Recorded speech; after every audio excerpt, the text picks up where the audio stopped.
নমস্কার বন্ধুরা, medicine in চ্যানেলে জানাই আপনাদেরকে স্বাগতম। বন্ধুরা, আজ ম্যাকফোলেট ক্যাপসুলের কাজ এবং পার্শ্ব প্রতিক্রিয়া নিয়ে বিস্তারিত আলোচনা করব।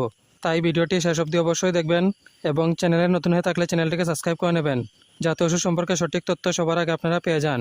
ম্যাকফোলেট ক্যাপসুল এটি তৈরি করেছে ম্যাকলিওডস ফার্মাসিউটিক্যালস প্রাইভেট লিমিটেড। এটি যে উপাদান দিয়ে তৈরি করা হয়েছে তা হলো মেথাইল কোবালামিন, এল মেথাইল ফোলেট এবং পাইরিডক্সাল 5-ফসফেট। এটি একটি স্টিপে 10টি ক্যাপসুল থাকে। ম্যাকফোলেট ক্যাপসুল হলো একটি পুষ্টিকর সম্পূরক যা লোহিত রক্তকণিকা গঠনে সাহায্য করে এবং শরীরে আয়রনের মাত্রা বাড়ায়। এছাড়া এই ওষুধ হাতে পায়ে খিঁচুনি হলে ব্যবহৃত হয় এবং রক্তাল্পতার ঝুঁকি হ্রাস করে। এই ক্যাপসুল গর্ভাবস্থায় সেবন করার পরামর্শ দিয়ে থাকেন চিকিৎসক। এই ক্যাপসুল সেবন করার নিয়ম হচ্ছে প্রতিদিন একটি ক্যাপসুল খাওয়ার পর খেতে হবে।